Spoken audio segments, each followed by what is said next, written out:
most important thing on that note, wherever she left, so उसमें कभी कभी class में ऐसा होता है कि कभी कभी 2-3 बच्चों का एक साथ में नहीं जमता है.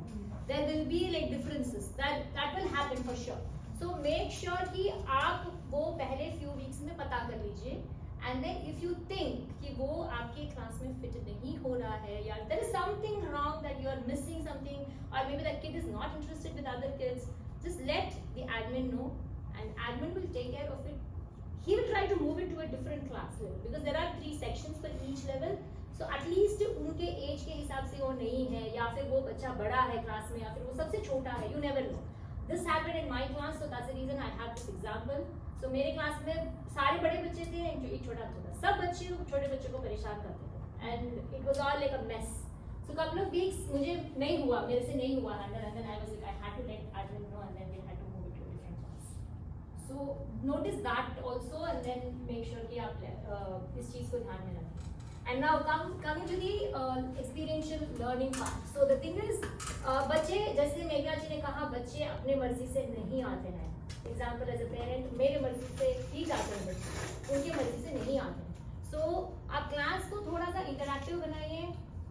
Try to see कि बच्चों को आपकी क्लास में कौन से एज ग्रुप के बच्चे हैं. Depends. Every level, every class. अभी B1 है तो B1 के B1A में अलग एज ग्रुप्स है, जैसे कि 8 to 9 है, किसी और में 9 to 10 है, किसी में 11 to 12 है. Last year I had all my middle schoolers and high schoolers in my class. Though it's a beginner level, I had all high schoolers. So उस high school class level में क्या high school class के बच्चों को छोटी चीजें आप समझाओगे, they don't like it, they don't enjoy the class. So you have to make it interactive. And how do you make interactive? Talk to them. पूछो, वो अपने आप से गेम्स लेके आते हैं आपके क्लास के लिए. So sometimes that works really well. वो अपने आप से गेम्स बनाते हैं, अपने आप से वो ट्रिविया बनाते हैं उन क्लास के लिए. मैं एक टॉपिक देती हूँ उनको. एग्जाम्पल, मैंने आज 2 अक्षर सिखाए, मैंने अ और आ सिखाया. So I tell them to create a trivia on just 2 letters with those vocabulary words and ask questions to their classmates. So they come up with creative ideas. So it's not like कि आपको मेहनत करनी है, आपका दिमाग use करके दूसरों से मेहनत करना है. Depends on the age of the kids. It all depends. And even a 10-year-old, my son is a 10-year-old, he can create a trivia, he can come up with creative एक quiz लेके आ जाता है. And nowadays all 10-year-old has phones.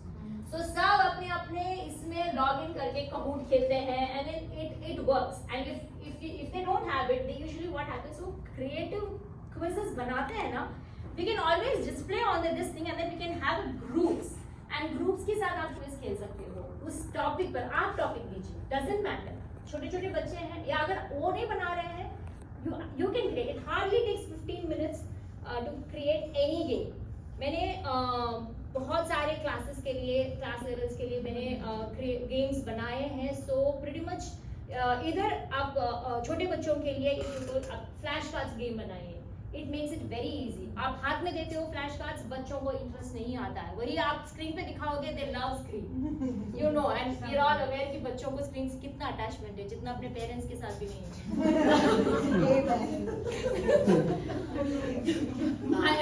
So that is the best part. That is the best thing that they did during the summer break. That's what they say. So that's one thing. And then आप उनसे flash cards भी बनवा सकते हैं. So Canva में flash cards बनते हैं. Canva is very easily accessible. They can create their own account if they don't make it. It's a guest account में भी जा सकते हैं. Lot of things are there. And Google में भी आपके फ्लैश कार्ड्स आते हैं. उसमें भी they can come up with the flash cards. And yes, story. So story is one thing that I would always I usually request all the teachers, all class level teachers, छोटी stories लेके आइए. आप एक story class में cover नहीं कर सकते हैं, आप उसको पार्ट्स में लेके आइए. Try to read it in English. Basically it's a Hindi word, you are reading it in English, and then you display it, or you have a book so that, or make आप 2 teachers हो, आप 2 groups बनाइए. आप एक group के हिसाब से you come up with your own story, and then छोटे क्लास छोटे स्टोरीज लेके आइए, बड़े क्लास थोड़ा पैसेजेस, 2 पैसेजेस कवर कीजिए, however you are comfortable. उस स्टोरीज को इंग्लिश में पढ़िए, but try to translate it in English so that they understand, they can relate what are the words that they are talking about, so they can interact. So those are the things that you can implement in your class and that would make कि बच्चों के लिए easy हो जाएगा. Because आपको लगता है कि regular schools में वो सिर्फ lesson plan पढ़ के उनका काम खत्म करते हैं. No, ऐसा नहीं करते हैं. They also have to come up with different ideas because उनके पास बच्चे they want kids to learn. So our goal is to make them learn. We get only 90 minutes in a week. And maximum we have for a year is 34 classes. 34 classes में आप समझो आधी बार बच्चे नहीं आएंगे. So that would आपको उसमें बच्चों का लॉस है. At the same time it is your loss as well because बच्चों को समझ में नहीं आएगा कुछ चीजें. So those are the things that you can cover in your class and then make sure कि आप क्लास को इंटरैक्टिव बनाइए. One more thing. Every class, one more class. Today आज आपने जो सिखाया है आज आपने सिखा दिया. आपको लगता है बच्चे जाकर घर पे इसको रिवीजन करेंगे नेक्स्ट 5 days 6 days? नो. आप बोलोगे मैं नेक्स्ट क्लास में आपको नया लेसन प्लान सिखाऊंगी. They will be ready to learn, but they won't remember what they did in the last class. So always have a recap. Please have a recap because let it take 15 minutes. Doesn't matter. Recap is important because उसका ही continuation आप सिखाएं. So recap is very important. And try to do a recap through a game. Don't just book निकाला आपने बोला कि okay ठीक है बच्चा मैंने आज के कितने अक्षर सिखाया लास्ट टाइम. आज से अक्षर बोलो 5 words बोलिए और आज से 5 words बोलिए. They won't say it.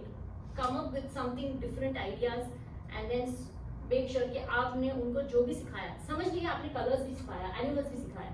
Animals में बहुत सारे रिडल्स होते हैं. So take the riddles of those animals. Just read those riddles. उनको हिंदी मैंने riddles का एक quiz बनाया है. If you want, I can share that one for lower class levels. So उस riddles में से you can just play with them. So and ask them to just quiz कीजिए आप. It will be very easy for them to learn and remember. Oh, okay, उन्होंने ये सिखाया. And घर पे जाकर ये बात करते हैं. If you teach them through a game, if you teach them through something, they like it, they talk about it.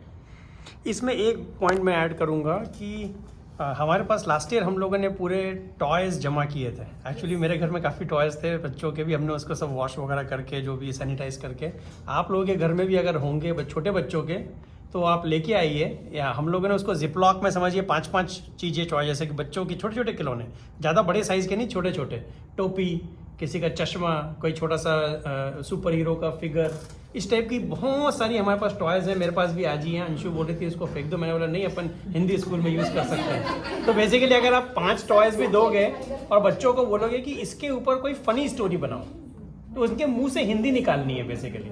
कि जैसे कि एक बंदर था वो पानी पीने गया उसको मगरमच्छ आके खाया. कुछ भी जो भी वो बच्चा बोले कोई गड़बड़ बोले कोई बात नहीं लेकिन उसके मुंह से क्रिएटिव वे में हिंदी निकलेगी और वो बच्चे जब हाथ में उस ऑब्जेक्ट्स को पकड़ेंगे उनको और मज़ा आता है.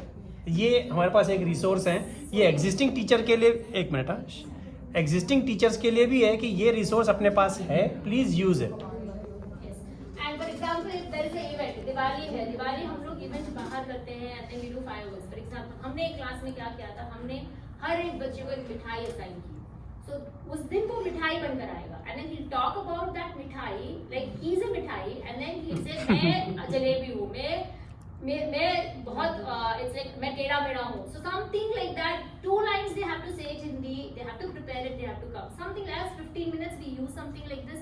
स्पोकन हिंदी इम्प्रोवाइज होती है. चीजें उनको पता भी नहीं था मैसूर पाक क्या था. So we assigned one kid Mysore Pak and then he went and he googled and then he लेके आया. It is fun. मैं गुलाब जामुन हूँ. We assigned these small things that we come up because बच्चों को हम लोगों को कुछ चीजें ये बहुत अच्छा था. मेरी बेटी उस टाइम आपकी क्लास में थी. गाजर का हलवा बहुत अच्छा था. ये उसने एक्चुअली जितना कुछ जाना कि क्या है right. And 3-4 lines. It doesn't matter if they say it in English also. Doesn't matter. Encourage them to just come up with something. अगर आप पास में खड़े हो ना तो आप बता सकते हो इसको आप हिंदी में ट्रांसलेट कीजिए. कुछ वर्ड्स हिंदी में बोलने के लिए बोलिए. आप पूरा लाइन ही पूरा हिंदी में बोलने की जरूरत नहीं है.